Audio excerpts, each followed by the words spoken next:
네. 네, 오늘은 14번째 강의죠.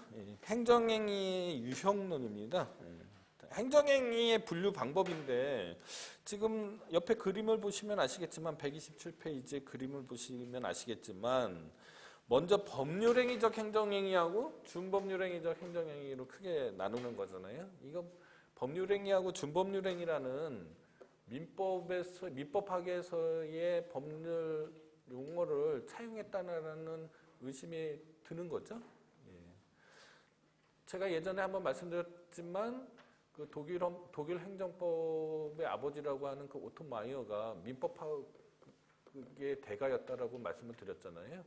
이 법률행위적 행정행위하고 준법률행위적 행정행위는 이거는 민법 총칙에서 말하는 법률행위하고 준법률행위에서 차용한 게 거의 분명합니다. 그러면은 민법 총칙에서 법률행위하고 준법률행위를 어떻게 구분하느냐?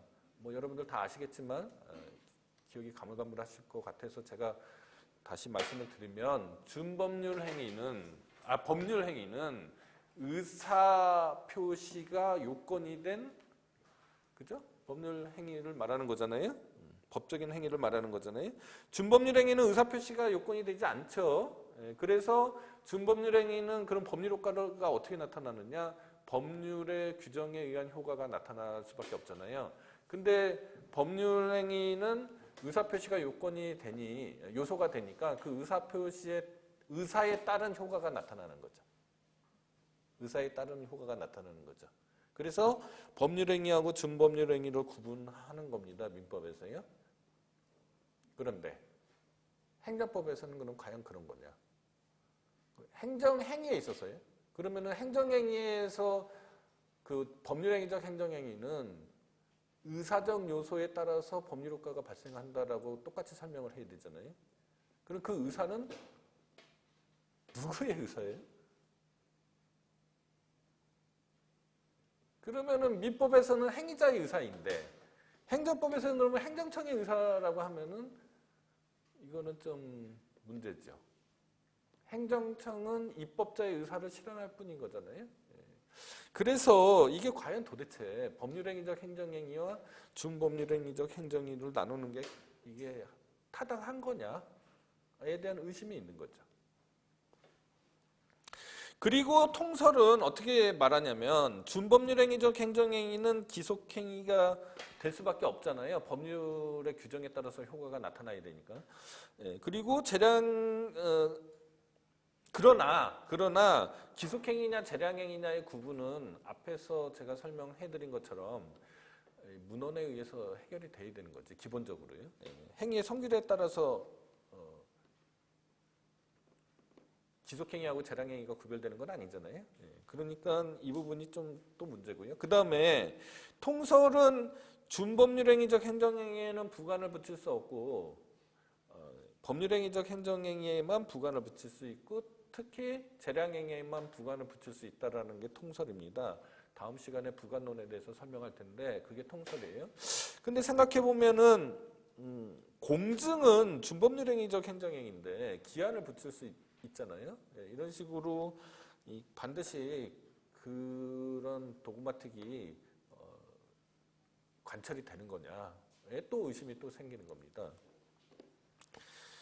이렇게 되니까 원칙적으로도 그렇고, 그죠? 개념상으로도 그렇고, 이 구별의 실익도 이게 없는 거 아닌가라는 기본적인 사고를 저는 하고 있는데, 워낙 통설이 이렇게 구분을 하고 있기 때문에 저도 통설에 따라서 여러분들한테 설명을 할 수밖에 없는 겁니다. 그래서 법률행위적 행정행위하고 일단 준법률행위적 행정행위가 구분이 된다라고 하고 그 다음 법률행위적 행정행위에는 다시 명령적 행위하고 형성적 행위로 구분된다라고 그래요. 그러면은 명령적 행위라는 거는 뭐냐? 국민에게 자기 부자기 급부 수인 의무를 명하거나 면하는 것을 명령적 행위라고 합니다. 다시 말씀드릴게요. 국민에게 일정한 자기 부자기 급부 수인 등의 의무를 명하거나 그 의무를 면하게 하는 행정행위를 명령적 행위라고 통설에서 정의를 해요. 근데 뭔가 좀 이상하죠. 의무를 명하는 거는 명령적 행위라고 쉽게 이해가 되는데 의무를 면하게 하는 것도 명령적 행위라고 하니까 좀 이상하잖아요. 이거는 조금 일본하고 우리나라만 이렇게 분류하는 것 같아요. 현재. 조금 이상해요. 그 다음에 형성적 행위는 국민에게 특정한 권리나 권리 능력, 행위 능력 또는 포괄적인 법률 관계, 기타 법률상의 힘을 설정, 변경, 소멸시키는 행정행위다. 이렇게 설명하는데 이 형성의 개념을 여러분들이 알면은 이 얘기가 무슨 얘기인지 알 수가 있어요. 민법에서 형성권, 민사소송법에서 형성 판결, 행정법에서 형성적 행정행위. 이 형성의 의미가 뭐냐? 어떠한 의사표시를 하면요. 그 의사표시가 있음과 동시에 법률 효과가 발생, 변경, 소멸되는 것을 형성이라고 그래요. 형성 판결을 예를 들어볼까요? 자, 형성 판결이 선고되면 바로 집행의 문제를 안 남기고 법률 효과가 발생, 변경, 소멸되죠. 집행의 문제를 남기면 그건 이행 판결이 되는 거죠. 그렇죠? 그러니까 형성의 개념을 알면은 법학 일반에서 말하는 법학 어느 영역에서 말하는 형성의 의미는 다 똑같은 겁니다. 알겠습니까? 그래서 법학에서는 이 개념이 굉장히 중요해요. 자, 그러면은 명령적 행위하고 형성적 행위를 이렇게 구분하면 사실은 확인적 행위라는 게 더 있을 수 있죠. 근데 우리나라나 일본은 그냥 명령적 행위하고 형성적 행위 이렇게 구분을 해요. 법률행위적 행정행위. 그리고 명령적 행위의 개념이 다소 좀 특이하죠. 의무를 명하는 것뿐만 아니라 면하는 것도 명령적 행위라고 보니까요. 그러면은 의무를 명하는 행위를 다시 127페이지 도표로 와보면요. 의무를 명하는 행위를 하명이라고 합니다. 하명. 잊을 수 없죠? 하명. 의무를 면하게 하는 행위. 의무를 면하게 하는 행위를 허가 또는 허가나 면제라고 그래요. 자, 하명은요. 하명은 자기 부자기 급부 수인을 요구할 수 있는 수인 의무를 부과하는 거거든요. 자기가 뭐예요? 뭐뭐 하라는 얘기죠. 부자기가 뭐예요? 뭐뭐 하지 말라는 얘기죠. 급부는 뭐예요? 돈이나 물건을 달라라는 얘기죠. 수인은요? 참으라는 얘기입니다. 참으라는 얘기. 부자기를 우리는 금지라고도 합니다. 부자기 의무를. 따라서 하명은 자기 부자기 급부 수인 의무의 부과인데 의무를 면하는 거는 허가하고 면제란 말입니다. 허가는 자기 부자기 급부 수인 중에서 금지 의무, 즉 부자기 의무의 해제예요. 면제는 나머지 자기 급부 수인 의무의 해제예요.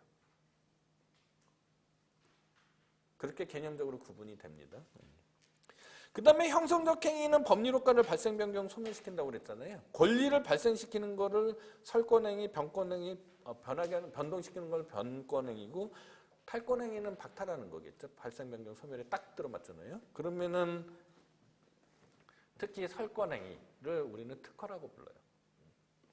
그리고 타자를 위한 행위 중에서 보충행위를 인가라고 그러고요. 대리행위가 있어요. 자, 그러면은 그리고 준법률행위적 행정행위는 확인, 공증, 통지, 수리가 있는데 여러분들이 딱 봐도 허가, 특허, 인가가 뭐 다 쟁점이 되지만 허가, 특허, 인가가 여러분들을 괴롭히고, 그죠? 개념적으로 괴롭히고 뭔가 쟁점이 있을 것 같다라는 느낌이 확 들죠? 그거 위주로 설명을 하도록 하겠습니다. 자, 법률행위적 행정행위 중에서 명령적 행위. 그 첫 번째 하명입니다.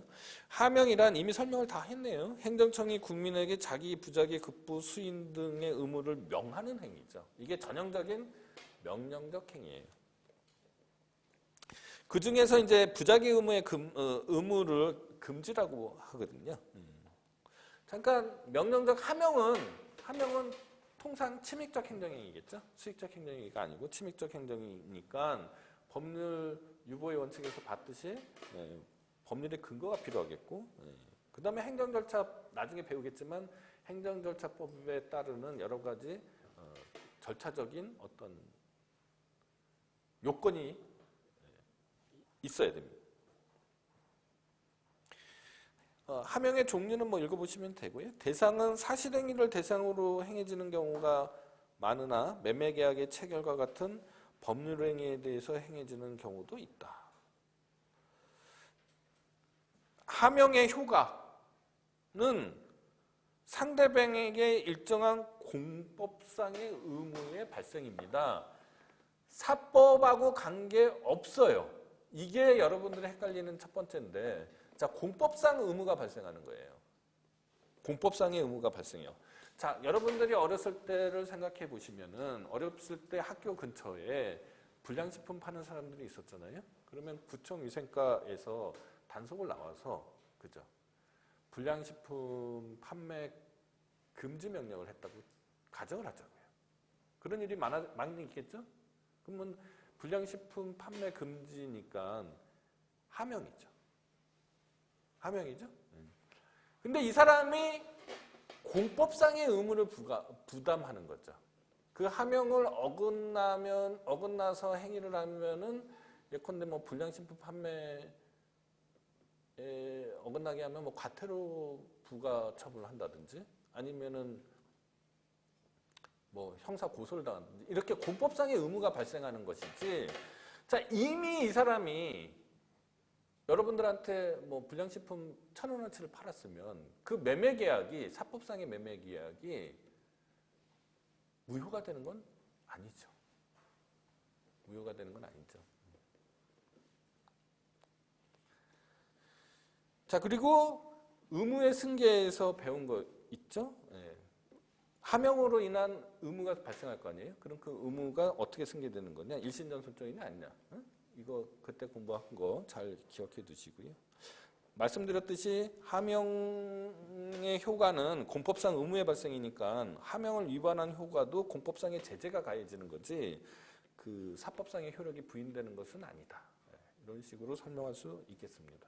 하명에 대한 설명은 이 정도로 하고요. 그 다음에 이제 허가예요. 허가는 질서 유지 또는 위험의 예방을 위하여 일정한 행위를 법령에 따라 잠정적으로 금지시킨 다음 법정의 요건을 충족하는 경우에 그 금지된 행위를 적법하게 할 수 있도록 원래의 자유를 회복시켜주는 것. 말이 길어졌지만 경찰 목적에 의한 금지가 있어요. 그것에 대한 해제죠.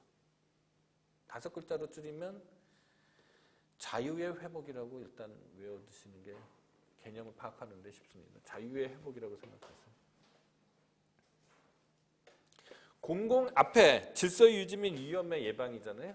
공공의 질서의 유지 및 공공의 질서의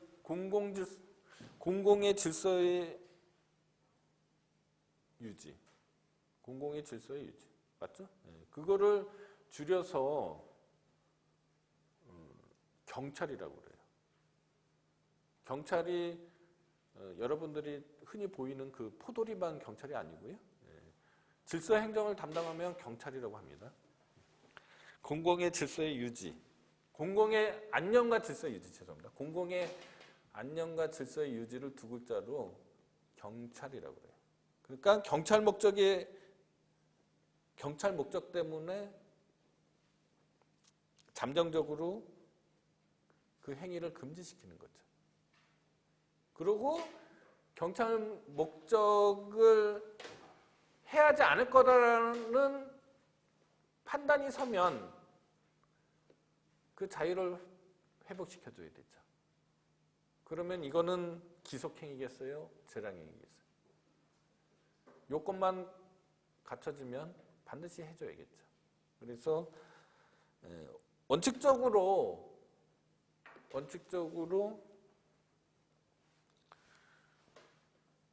그 문헌설에 따라서 판단을 해야 되겠지만 만약에 문헌설에 따라서 판단이 되지 않는다면 기속행위로 해석을 해야 될 겁니다. 그죠? 상식적으로 이해가 되죠? 자, 그럼 뭘 생각해 보냐? 예를 들어 봅시다. 자, 건축 허가를 생각해 보자고요. 자, 어떤 주택가에 땅을 소유하고 있는 사람이 있습니다. 그 땅에다가 자기가 집을 짓고 싶어요. 그러니까 건축 허가는 건축을 할 수 있는 권리의 설정이, 권리를 회복받는 거죠. 그러니까 만약에 아무나 아무 요건도 없이 건축을 할 수 있다. 뭐 천부인권이니까 건축을 할 수 있겠다. 이렇게 만약에 법률 문외한이 생각하고서 마음대로 건축을 하면, 그죠? 불이 나면 큰일 나죠. 그죠? 그렇기 때문에 건축법이라는 법이 있습니다. 이 건축법은 건축경찰법이거든요. 그러니까 이 건축에 관한 공공의 안녕과 질서의 유지를 위한 법이 건축법인데, 거기에 뭐 옆집과의 거리는 어떻게 돼야 되고 이런 게 다 상세하게 규정이 돼 있겠죠. 다 그 요건을 갖추고 나면 당연히 건축을 할 수 있어야 되죠. 안 그렇게 되면 문제잖아요. 지방자치단체장의 재량에 의해서 건축 허가가 나가고 안 나가고 하면은 이건 문제지 않습니까? 따라서 허가는 기속행위다라고 생각하시면 될 것 같다. 근데 문제는 뭐냐? 허가라는 말은 우리가 허가라고 하니까 허가인지 알지만 실정법에서는 이 허가라는 말도 쓰지만 여러 가지 용어들이 있습니다. 뭐 지정, 면허, 뭐 이런 등등등의 용어들을 많이 쓰고 있거든요. 심지어는 특허, 이것도 허가일 수도 있어요. 그러니까 실적법상의 용어, 쓰여진 용어, 문구에 얽매여서 생각하시면 안 됩니다. 강학상으로 여러분들이 이런 거니까 이거는 강학상 허가구나. 이름은 인가지만 허가구나. 뭐 이렇게 면허지만 허가구나. 이렇게 이해를 하셔야 돼요. 그래서 조금 어려워집니다. 이게 실정법상 용어하고 강학상의 개념하고 이게 매칭이 잘 안 돼요. 자, 신고하고의 구별. 우리가 사인의 공법행위에서 배웠던 그 신고입니다. 건축 신고하고 건축 허가를 가지고 제가 한번 설명해 준 적이 있었죠. 건축 신고는 이 건축 신고 때문에 건축학 권리가 생기는 거잖아요. 그 수리는 의미가 없다라고 얘기했잖아요. 근데 건축 허가는 그 건축 허가 신청 때문에 건축학 권리가 생기는 게 아니죠. 건축 허가 때문에 생기는 거잖아요. 그 차이가 있다. 등록은 일종의 수리를 요하는 신고일 거고요. 그러면 완화된 허가처럼 해석하시면 됩니다. 자, 허가의 성질입니다. 자, 허가의 성질은 명령적 행위에 속한다라고 설명하는 게 통설이잖아요. 근데 아까도 말씀드렸듯이 통설은 왜 그렇게 해석을 하느냐? 이 명령적 행위는 의무를 명하거나 면하는 행위라고 명령적 행위를 정의하기 때문에 허가는 이 명령적 행위에 속한다 이렇게 설명을 하는데, 명령적 행위가 도대체 의무를 면하게 하는 행위가 명령적 행위라는 게 이게 도대체 맞는 말이냐라는 데 일단 첫 번째 반론이 있고요. 그리고 의무를 면하게 되는 범위 내에서는 마치 권리가 설정된 거나 뭔 차이가 있느냐는 거죠. 직업 선택의 자유가 회복되는 방법일 뿐인 거 아니냐. 뭐 조금 뒤에 있는 얘기를 당겨서 얘기하면, 자, 직업 선택의 자유를 제한하는 법률이 있어요.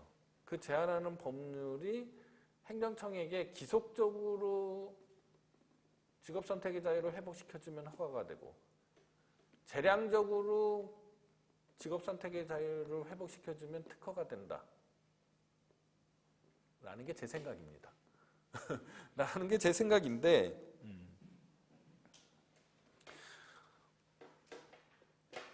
어쨌거나 이 허가도, 그죠? 직업 선택의 자유 또는 뭐 다른 기본권도 마찬가지입니다. 기본권, 그러니까 금지되어 있던 기본권, 제한되어 있던 기본권이 회복된다는 관점에서는 권리의 설정하고 뭐 다른 게 뭐가 있느냐라는 생각이고요. 따라서 저는 허가나 특허나 둘 다 형성적 행위다. 다만 형성하는 방법에 있어서 기속적으로 형성이 되면 허가인 거고 재량적으로 권리가 설정이 되면 특허다라고 설명하고 싶어요. 그러고 싶지만 여러분들은 제 답안지에는 그렇게 쓰셔도 변호사 시험 답안지에는 통설처럼 쓰세요. 기속행위인지 여부도 마찬가지인데 통상적으로 통설은 허가를 기속행위라고 설명을 합니다. 그러나 말씀드렸다시피 기속행위하고 재량행위의 구별은 문헌에서 1차적으로 구분이 돼야 된다라는 걸 잊지 말으셔야 된다라는 것. 그다음에 허가는 신청이 요건이죠. 신청이 사인의 공법행위 중에서 신청할 때 설명했습니다. 그 신청이 요건이 돼서 신청 없는 허가는 위법하게 되는 거죠. 위법한데 보통은 무효로 보는 것 같아요.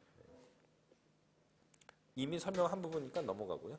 그 다음에 허가와 결격 사유인데 행정기본법 16조에 규정되어 있습니다. 요거는 허가만 해당되는 게 아니고 뒤에서 말하는 특허나 인가도 마찬가지로 해당이 되는데 한번 읽어볼게요.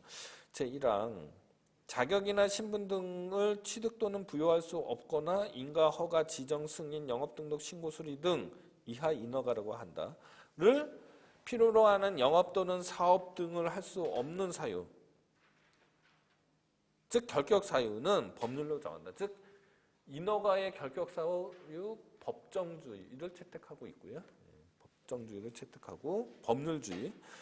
결격 사유를 규정할 때는 다음 각호의 기준에 의한다 해서 제1호 규정의 필요성이 분명할 것, 제2호 필요한 항목만 최소한으로 규정할 것, 제3호 대상이 되는 자격, 신분, 영업 또는 사업 등과의 실질적인 관련이 있을 것, 제4호 유사한 다른 제도와 균형을 이룰 것 해서 이 입법 지침, 결격 사유를 규정할 때의 입법 지침을 행정기본법에 규정해 놓고 있습니다. 뭐 특별히 더 설명해 드릴 건 없는 것 같아요. 허가의 형식은 보통 서면으로 이루어지는 경우가 많고 증서를 교부하는 경우도 많습니다. 뭐 면허증이니 등록증이니 이렇게요. 자, 허가의 효과는 금지의 해제죠. 자유의 회복, 금지의 해제. 이렇게 외워두시면은 개념 파악하는데 쉽죠. 자유의 해제, 자유의 회복, 금지의 해제 뭐 이런 식으로.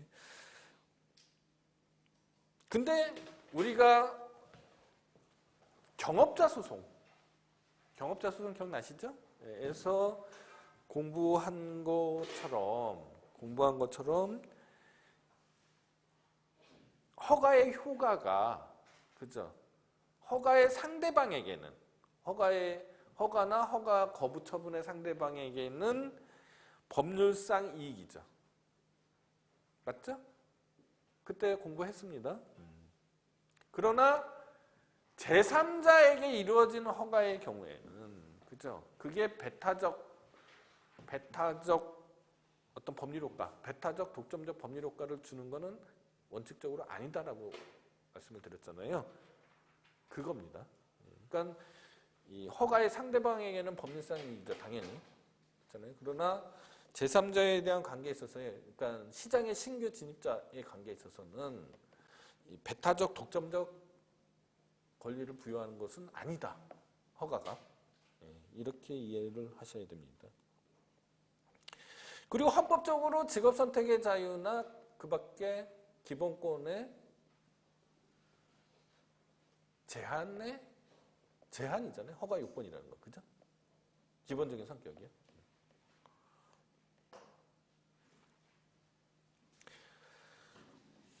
이미 다 설명을 했네요. 그 다음에 다른 법상의 제한과 인허가 의제제도입니다. 134페이지인데 자, 허가를 내주면은 해당 법령에 의한 금지의 해제만을 주는 것이지 다른 법령에 의한 금지까지 해제해 주는 효과는 없다. 일단 이 문장을 잘 이해를 해 두십시오.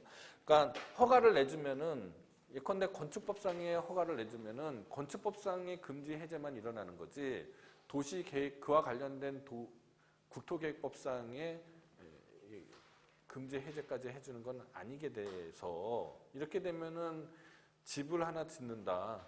그렇죠? 어떤 땅에다가 건축을 하고 싶다 하면은 건축법상의 허가도 받아야 되고 도시계획법상의 건축행위 허가도 받아야 되고 등등등등 여러 가지 허가를 받아야 되는 경우가 많이 있습니다. 이렇게 돼서 굉장히 불편하게 되죠. 어떤 사람이 옛날에 그래서 무슨 공장을 하나 설립하려면은 허가나 특허나 인가를 무려 23개인가를 받아야 된다. 그래서 우리나라가 비즈니스 프렌들리하지 않다. 이렇게 비판을 받은 적이 있었습니다. 그래서 나온 제도가 인허가 의제 제도예요. 인허가 의제 제도. 이 부분은 조금 이따 더 자세하게 설명할 기회가 있을 테니까 일단 인허가 의제 제도가 있다라는 것. 그리고 허가는 해당 법령에서의 금지 해제만 의미하지 다른 법령에 의한 금지 해제까지 해주는 것은 아니다. 그 불편함 때문에 인허가 의제 제도가 생겼다. 여기까지만 일단은 이해해 주시고요. 인허가 의제 제도에 대한 자세한 설명은 이번 시간 말미나 아니면 시간이 부족하면 다음 시간에 설명을 해드리도록 하겠습니다. 자, 허가 효과의 승계, 지역적인 효과의 범위인데 보통은 이제 당해 행정청 허가청의 관할구역에 내에서만 효과를 미치지만 예컨대 운전면허는 그죠? 서울지방경찰청장으로부터 운전면허를 받으면 서울 지역에서만 운전할 수 있는 건 아니잖아요. 전국적으로 운전할 수도 있잖아요. 그래서 이 법령에 특별한 규정이 있거나 아니면 허가의 성질상 관할구역을 넘어서서 금지가 해제되는 경우도 있다. 이렇게 이해를 하시고요. 허가 효과의 승계입니다. 이거는 앞부분에서 공권과 공의무의 승계 문제이니까 그때 기억을 되살리시면 되고요. 자, 무허가 행위의 효과는 아까 그 하명에서 했던 설명하고 같은 거죠. 공법상의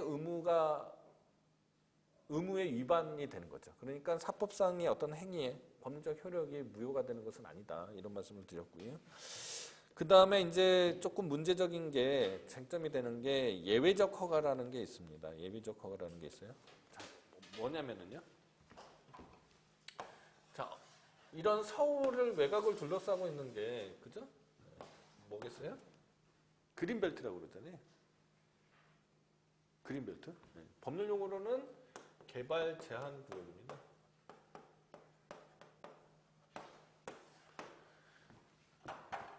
자, 어떤 사람이 어떤 뭐 주택가의 주거 지역에 뭐 집을 짓고 싶은 거 하고 싶어요. 어떤 사람이 그린벨트 지역, 즉 개발 제한 구역에서 집을 짓고 싶어요. 똑같이 건축할 권리를 취득하고 싶은 거잖아요. 똑같잖아요. 건축할 권리 기본권의 회복이죠. 예, 회복인데 즉 금지의 해제입니다. 그죠? 둘 다 허가적인 요소가 있는 거죠. 자, 근데 여기서의 금지, 일단 금지가 있어야잖아요. 금지. 둘 다 금지인데 금지의 해제가 있어야지 건축하게 되는 거잖아요. 이런 구조잖아요. 근데 여기서의 금지하고 여기서의 금지가 이게 과연 같은 의미냐는 거는 좀 생각해 봐야 되는 거죠. 자, 여기서의 금지는 그냥 경찰법상의 금지잖아요. 경찰상의 금지잖아요. 공공의 안녕과 질서의 유지, 혹시 모를 공공의 안녕과 질서에 대한 위해를 예방하기 위한 금지잖아요. 이런 거를 예방적 금지라고 그래요. 예방적이라는 수식어가 있습니다. 근데 여기에서의 금지는 그거 아니죠. 그렇죠? 그냥 경찰 목적상의 혹시 모를 위험에 대한 대비가 아니잖아요. 여기서의 금지는 어떤 환경상 영향이나 군사상의 영향에 대한 걸 고려하는 거죠. 쉽게 얘기하면은 여기에서 집을 짓는 행위는 사회에 유해한 행위가 아니죠. 오히려 유익한 행위죠. 그렇지만 여기서 집을 짓는다라는 거는 환경상이나 군사상의 어떤 침해가 예정된 거잖아요. 그러니까 여기서의 금지는 그것에 대한 예방적, 미래에 있을지 모르는, 장래에 있을지 모르는 위험에 대한 대비로서의 금지이고, 여기서 말하는 금지는 그죠? 다른 의미입니다. 그래서 이거는 억제적 금지라고 해요. 자, 예방적 금지의 해제와 억제적 금지의 해제의 문제죠. 예방적 금지의 해제는 우리가 허가라고 부르는데, 억제적 금지의 해제도 기본권의 회복, 금지의 해제 똑같단 말이에요. 그래서 이것도 허가라는 용어를 쓰긴 하는데 예외적이라는 표현을 씁니다. 예외적 허가 또는 예외적 승인이라고도 해요. 그리고 여기서 말하는 허가는, 그러니까 우리가 일반적으로 생각하는 그 허가는 통상의 허가, 통제 허가라고 부르고요. 그러니까 다시 한번 요약해서 말씀드리면, 여기서 말하는 우리가 통상적으로 생각하는, 방금 전에 제가 강의한, 그죠? 그거는 예방적 금지의 해제, 통상허가, 통제허가 이렇게 표현하고요. 지금 새롭게 말씀드린 여기서의 금지 해제는 억제적 금지의 해제, 예외적 승인, 예외적 허가 이렇게 되는 겁니다. 그럼 두 개의 법률 효과가 어떤 차이가 있느냐? 자, 아까 말씀드렸듯이 예방적 금지의 허가, 즉 통제 허가는 지속행위여야 되는 거죠. 그죠? 근데 여기서는요, 공의 판단을 해야겠죠, 행정청에서.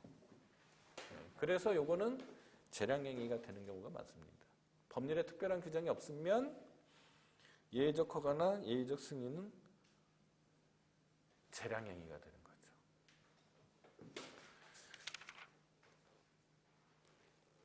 그러면 판례상으로는 개발제한구역에서의 건축물의 용도 변경과 같은 개발허가, 학교 환경위생정화구역 내에서 금지행위의 해제. 학교 환경위생정화구역은 옛날 판례고요. 지금은 교육환경보호에 관한 법률상 주 73에 있어요. 교육환경보호구역으로 이름이 바뀌었습니다. 그런데 제 이론대로라면은 어떻게 돼요? 자, 일단 지금은 허가하고 예외적 허가 모두 다 금지의 해제라는 의미에서는 같다라고 해서 허가편에서 설명을 하고, 다만 그 통상 허가는, 통상적 허가는 지속행위이고 예외적 승인, 예외적 허가는 재량행위다 이렇게 설명하는 거거든요. 근데 제 설명대로라면은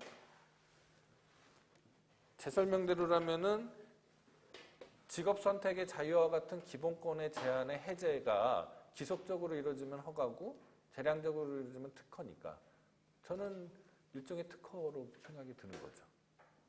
그러나 모두 다 형성적 행위라고 생각하는 거죠. 제 얘기 괜히 했나요? 헷갈리시나요? 근데 제가 설명하는 게 좀 더 개념적으로 또 이해하기가 더 쉬울 것 같다는 생각이 들고 현상에도 맞다는 생각이 드는데, 그거는 뭐 여러분들이 잘 판단해 보시도록 하시고요. 면제는 아까 말씀드렸듯이 자기급부 수인 의무의 해제를 면제라고 하고요.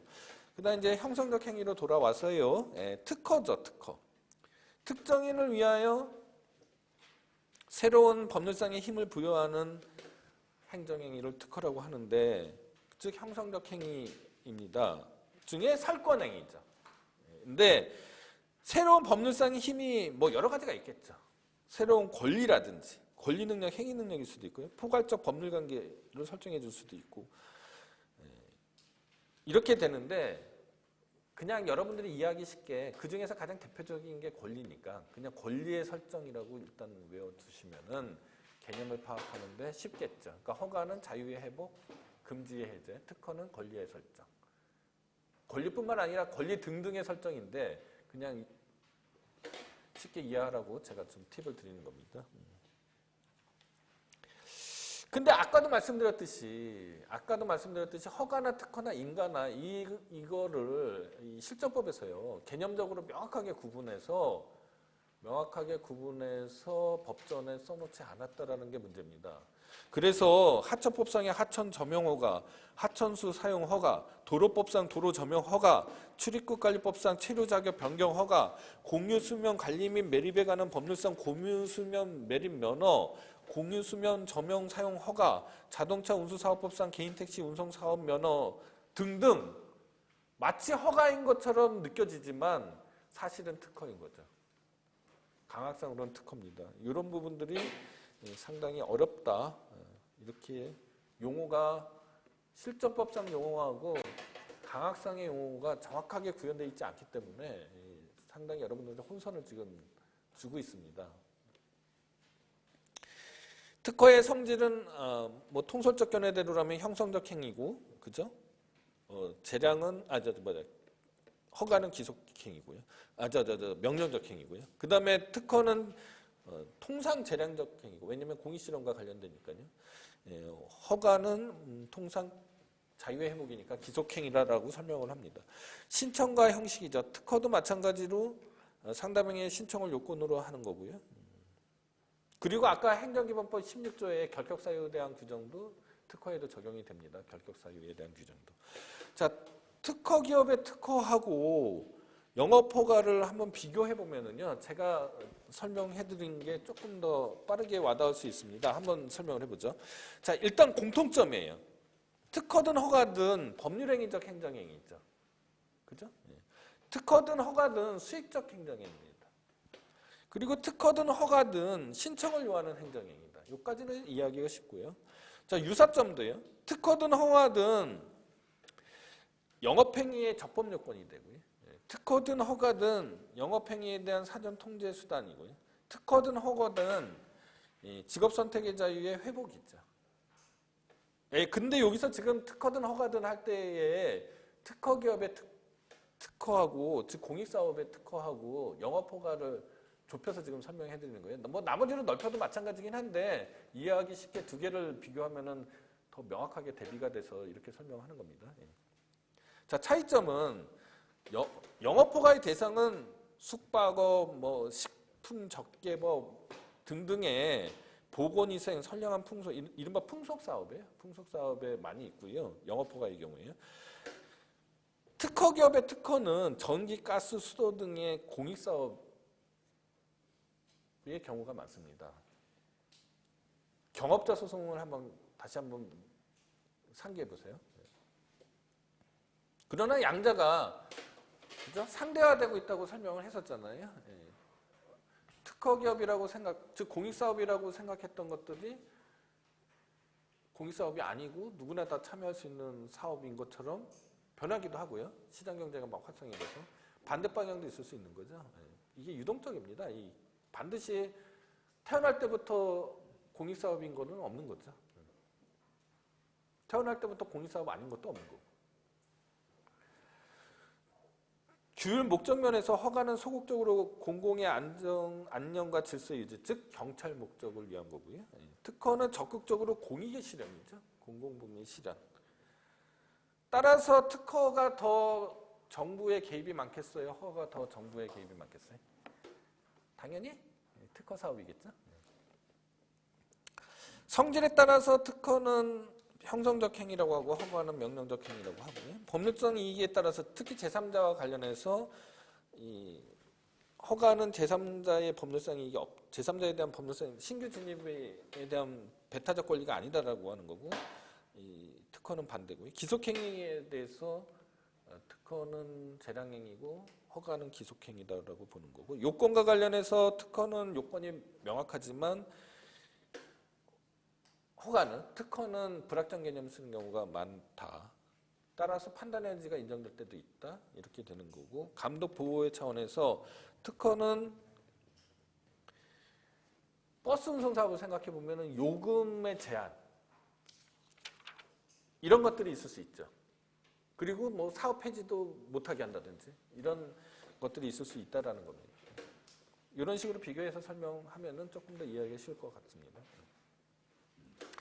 그 다음으로 설명할 건 인가예요. 인가는 형성적 행위 중에서 인가. 제3자의 법률행위를 보충하여 법률 효과를 완성시켜주는 행정행위를 말한다. 보충행위죠. 자, 민법에서 여러분들 정관 변경의 허가 있죠. 그게 민법에서는 무슨 뭐 준칙주의니 뭐니 그렇게 설명하지만 그거는 행정법을 몰라서 그렇게 하는 설명이고, 행정법적으로는 인가죠, 인가. 인가라고 설명하시면 됩니다. 그러니까 다시 말씀드리면 허가는 자유의 회복, 금지의 해제, 특허는 권리의 설정, 인가는 보충 행위. 이렇게 특징을 잡아두시면 이해하기가 쉽다. 인가의 대상은 보통 법률 행위가 인가의 대상이 되는데 법률 행위만이 인가의 대상이 됩니다. 원래는 당사자 사이의 법률 행위가 이루어지면 성립하면은 바로 효과가 나타나야 되는데 인가 사항은 바로 효과가 나타나는 게 아니라 행정청에 인가라는 행정행위가 있어야지만 그때 비로소 법률 효과가 발생한다. 따라서 법률 행위의 법률 효과 발생의 보충적 행위다. 이렇게 이해하시면 되는 거예요. 그리고 이 법률 행위는 사법상의 법률 행위뿐만 아니라 공법상의 법률 행위를 포함하는 거다라는 거고요. 자, 그 다음에 이제 허가하고 특허하고 인가를 구별하는 데 있어서 한번 이런 부분을 생각해 보세요.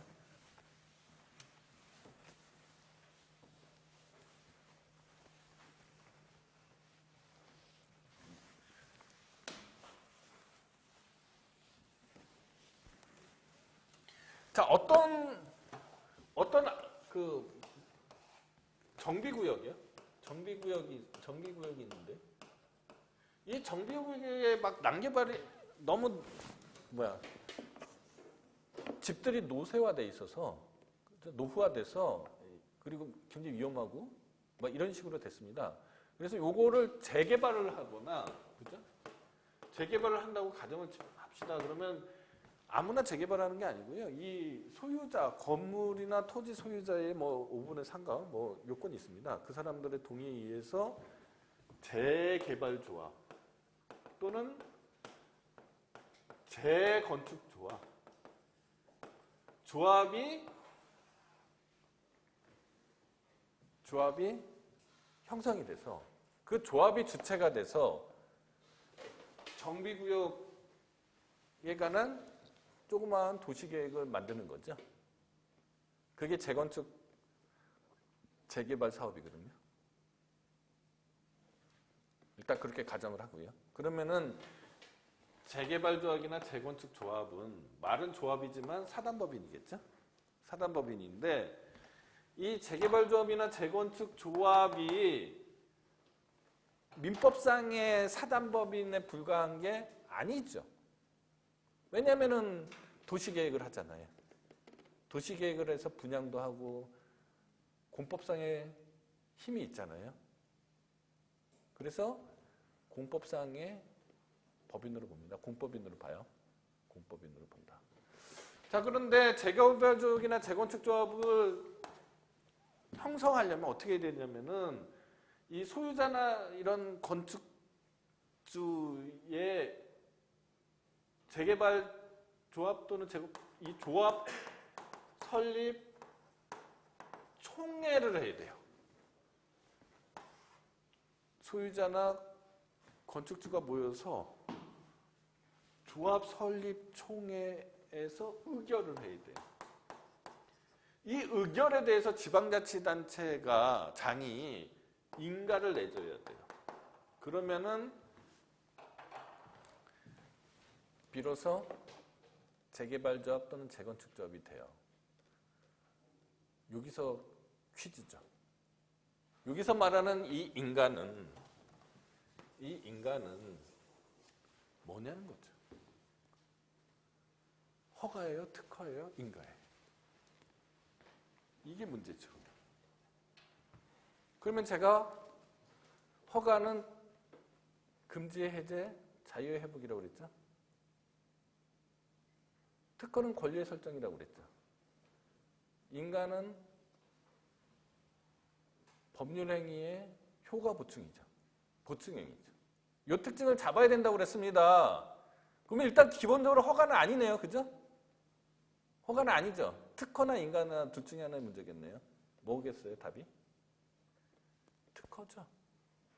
재건축조합이라는 민법, 그냥 법인, 사단법인에게 공법상의 행정행위를 할 수 있는 권한이 부여가 되는 거잖아요. 특허로 봐야 됩니다. 과거에는 조합 설립 총회 의결에 대한 보충행위로서 인가를 본 적이 있어요. 판례상으로. 그러나 판례가 지금 그렇게 취하지 않고 특허로 보고 있다라는 거죠. 자, 인가도 기본이 되는 법률 행위를 하려는 당사자의 신청이 있는 경우에만, 즉 신청의 요건이 되는 거고요. 인가의 결격 사유는 행정기본법에서 설명을 했고요. 행정기본법 16조 설명했었고요. 인가의 효과는 법률 행위의 효과의 완성. 그죠? 인가가 있지 않으면은 법률 행위 효과가 아직 발휘되지 않는 거죠. 그 다음에 문제가 오히려 더 쟁점상으로 큰 쟁점이다. 자, 인가와 기본 행위입니다.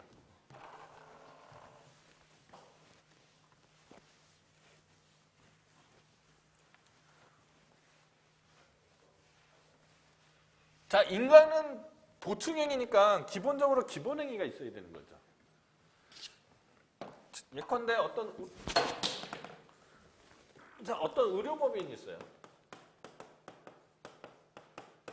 의료법인의 이사회 결의에 의해서 그죠? 어떤 이사취임 결의가 있었습니다. 이사취임 결의가 있었어요. 자, 이 의료법인이요. 그냥 민법상의 법인이다. 단순한 법인이다. 또는 뭐 회사다. 이렇게 되면은 이사의 이사취임 승인 결의만 있으면, 이사 선임 결의나 뭐 이런 것만 있으면 어떤 특정한 A라는 사람이 바로 이사가 되는 거잖아요. 바로 이사가 되는 거잖아요. 근데 그렇게 돼 있지 않아요. 보건복지부 장관의 승인이 필요해요. 이 승인이 있어야 비로소 이 A는 저 의료법인의 이사가 될 수 있습니다. 따라서 이 승인은 허가, 특허, 인가 중에 뭐예요? 원래는 이사의 선임 의결만 있으면 이사가 되는데 그 자체로 효과가 발생하지 않고 보건복지부 장관의 승인이 필요하다. 그럼 이 승인은 허가, 특허, 인가 중에 뭐예요? 인가죠. 보충행위잖아요. 자, 이 A가 사실은 이사가 될 수 없는 사람이에요. 또는 뭐 이사에 뭐 정족수가 차지 않았어요. 뭐 이렇게 가정을 하자고요. 그럼 이 A가 낙마하려면 소송적인 방법으로 낙마시키는 방법은 두 가지가 있겠네요. 하나는 뭐겠습니까? 이사의 이사 승인 결의 무효 확인 소송을 제기해서 승소하거나, 그죠? 승인 처분 취소 소송을 제기해서 승소하면 되죠. 이게 취소되면 어차피 효과가 안 나타나잖아요. 그러니까 민사소송으로 의료법인을 상대로 이사회 이사취임 결의 무효 확인 소송을 제기해서 민사소송으로 해요. 승소할 수도 있고, 그죠? 행정소송으로 보건복지부 장관을 상대로, 그죠? 보건복지부 장관을 상대로 승인 처분 취소 소송을 제기해서 승소해도 이 A는 둘 중에 하나만 져도 이사가 안 되는 거잖아요.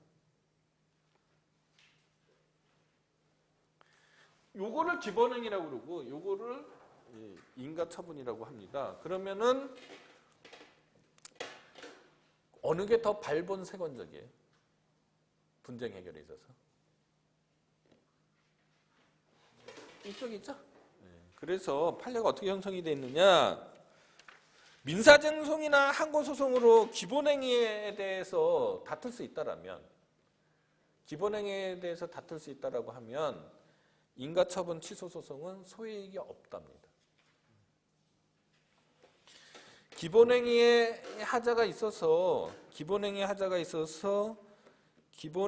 대해서 다툴 수 있으면 인가처분 취소소송은 소외이익이 없다. 그러나 기본행위의 하자가 아니라 인가처분 자체에 고유한 하자가 있으면 그거는 인가처분 취소소송을 할 수 있겠죠. 그건 뭐 상식이잖아요. 예. 대리는 뭐 여러분들 읽어보시면 되는 거고요. 인허가 의제까지 설명을 드리려고 했는데 시간 관계상 인허가 의제는 다음 시간에 하도록 하겠습니다. 예, 오늘 강의는 여기까지 마치겠습니다. 감사합니다.